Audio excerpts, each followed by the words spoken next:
시청자 여러분 안녕하십니까? 김동수입니다. 전 헌법재판소 부장연구관을 지낸 이명웅 변호사의 칼럼을 소개해드리고요. 간단한 촌평을 해드리겠습니다. 여러분도 다 아시다시피 헌법에서 탄핵소추 사유는요, 헌법이나 법률을 중대한 위배를 해야 됩니다. 자, 헌법재판소가 탄핵 심판을 관장하게 함으로써 탄핵 절차를 정치적인 심판 절차가 아니라 규범적 심판 절차로 규정하고 있습니다. 또한 탄핵 제도의 목적이 정치적 이유가 아니라 법 위반을 이유로 하는 대통령의 파면임을 밝히고 있습니다. 윤석열 대통령 탄핵 소추를 주도한 더불어민주당이 이런 탄핵 심판 취지를 망각하고 헌재의 정치적 압력을 가중하고 있습니다. 여러분 아시다시피 이재명이 하고 문영배는 사법연수원 동기입니다. 어쩌면 야 문영배 이런 이야기 했을지도 몰라요. 야 이번에 윤석열 대통령 인용해서 파면시키면 너는 다시 헌법재판관 연임해서 헌법재판소장 할 수 있다. 이렇게 사전에 어떠한 밀약을 했는지도 의문이 갈 정도입니다. 지금 문영배가 탄핵을 인용이 안 되니까 계속 딜리하고 있잖아요. 지난달 2월 25일 날 변론이 종결됐는데 지금 한 달이 훨씬 넘었습니다. 한 달이 훨씬 넘었는데 아직까지도 평결을 못하고 있는 건 아니겠습니까? 자, 여러분 유사시에 지금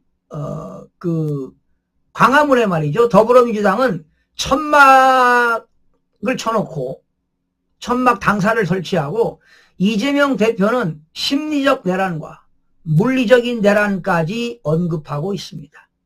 유사시에는 불복투쟁을 선동하기 위한 야전본부로 사용하고 당의 위기의식을 극대화해서 지지 세력을 결집하려고 하는 그런 것이 아닌가 합니다. 민주당 초선 의원들은요, 지난 28일 긴급 성명서를 냈습니다. 한덕수 대통령 권한대행이 마은혁 헌법재판관 후보자를 임명하지 않으면 재탄핵에 들어가겠다고 윽박지르고 있습니다. 또한 모든 국무위원도 똑같이 탄핵하겠다고 합니다.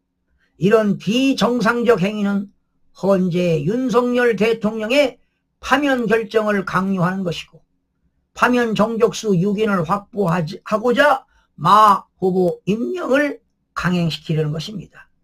지금 현재 상태 8인 갖고는 절대로 인용이 안 되기 때문에 수단과 방법을 가리지 않고 마은혁 후보를 임명하려고 하는 것 아니겠습니까? 자, 지금 국회 다수당이 탄핵소추를 넘어서 탄핵 심판까지 정치적 영향력을 노골적으로 행사하는 것은요, 위헌적 행위입니다. 지금 더불어가 29건 탄핵소추를 발의해가지고 13건 중에 9건이 지금 탄핵 심판 기각이 되지 않았습니까? 바로 노골적인 정치적 행태는 여소야대에서 국회와 대통령의 갈등관계의 통상적 범위를 넘어 전대미문의 입법 독재의 행태라고 볼 수가 있습니다. 지금 더불어민주당이 대통령과 행정부까지 장악한다면 헌재에 대한 압력에서 보듯이 사법부까지 통제하려고 하는 것 아니겠습니까? 대한민국 헌정질서는요, 권력분립과 견제와 균형이 작동되지 않고 있습니다. 완전히 상권분립이 훼손된 겁니다. 그렇다면 전체주의로 전략하게 될 것입니다. 지금 대한민국은 체제전쟁 중에 있습니다.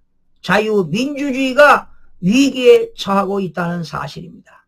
지금 기울어진 운동장이 돼가지고 80, 90%가 지금 기울어졌습니다. 여러분. 재판관은요, 독립하여 심판해야 됩니다. 재판관은요, 정당에 가입하거나 정치에 관여할 수 없습니다. 바로 이게 어디에 있습니까? 헌법재판소 제4조는 재판관들은 헌법과 법률에 따라서 양심적으로 독립하여 심판하도록 헌법재판소 4조에 나와 있습니다. 그리고 헌법재판소 9조는 재판관들은 정치에 참여 금지하도록 되어 있습니다. 그런데 일부 재판관들 중에는 더불어민주당과 내통하고 있는 것 아니겠습니까? 자, 특정 정당의 정치적 강령의 우호적인 재판관 임명 강행이 도를 넘고 있습니다. 이런 행태가 계속되면 헌재는 사법기관이 아니라 정치적 중립성을 지니지 못하고 누구나 정치적 사건에서 특정 재판관의 결론을 예측할 수 있는 결국 정치적 기관으로 전락하게 되는 것입니다. 마 후보 임명을 위해 국무위원 전원 탄핵 소추를 하겠다는 행태는 재판의 불공정을 스스로 조장하는 것입니다. 윤석열 대통령 탄핵 심판에서 만약 마 후보가 재판관으로 임명돼 변론 갱신이 된다면 결론이 정해진 재판관을 임명시키는 것 자체가 헌법재판의 공정성과 독립성을 해치는 것이라고 보는 것입니다. 한 총리에 대한 이유입니다. 지금 재판관 미임명으로 탄핵소추는요, 헌법재판소법 39조 일사부질에 어긋나 헌재가 심판할 수도 없는데도 불구하고 한 총리를 탄핵하겠다고 윽박지르고 있습니다. 여러분, 헌법재판소 제39조는 바로 일사부질입니다.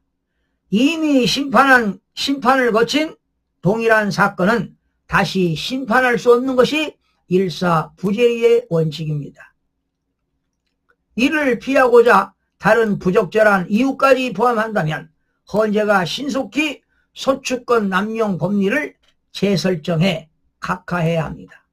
차제의 적법 절차를 관철해 아무런 조사나 청문도 없이 탄핵 소추부터 강행해 고위공직자 직무를 정지시키는 것은 국회의 행태에 제동을 걸어야 합니다. 국무위원 전원 탄핵은 특정 헌재 결정을 도출하려는 부당한 정치적 목적의 권력 남용입니다. 그래서 국헌 문란에 해당하는 것입니다.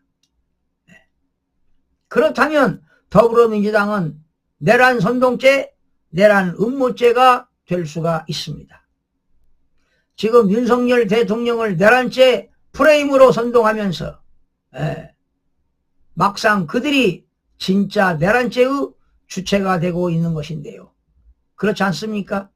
여러분, 한덕수 권한대행을 또 재탄핵하겠다. 국무위원들을 다 탄핵시키겠다. 이거는 대한민국의 행정부의 국가기능을 마비시키겠다는 것 아니겠습니까? 이거야말로 더불어민주당이야말로 이재명이야말로 박찬대야말로 내란 선동죄이며 내란 음모죄가 아닌가 생각이 들어갑니다. 그래서 지금 국민의힘 권성동 원내대표가 이재명 그리고 등등 관련자들을 내란 선동죄로 고발하겠다고 나서는 것 아니겠습니까? 자, 지금 이재명이는 말이죠. 완전히 지금 법을 위반하고 있습니다. 법조인이 법을 얼마나 아는지는 모르겠는데 너무나도 법을 위반하고 있습니다. 심지어 오늘도 증인 불출석으로 4번이나 출석하지 않았습니다. 오직 하면 재판부가 폭탄 선언을 하겠습니까? 더불어민주당은 해산해야 마땅할 것으로 봅니다. 그리고 윤석열 대통령이 하루빨리 기각으로 대통령직에 복귀해서 가장 먼저 해결해야 할 것이 바로 뭐냐? 부정선거의 진실규명입니다. 4월 2일 날 전국적으로 재보궐선거가 있습니다. 23곳에서 재보궐선거가 있는데 아마도 이번에도 부정선거를 저지르지 않을까 이런 예상을 해보는데 4월 2일 날 중앙선거관리위원회가 발표하는 대로 즉시 부정선거를 했나 안 했나 검증하는 시간을 갖도록 하겠습니다. 시청자 여러분 고맙습니다.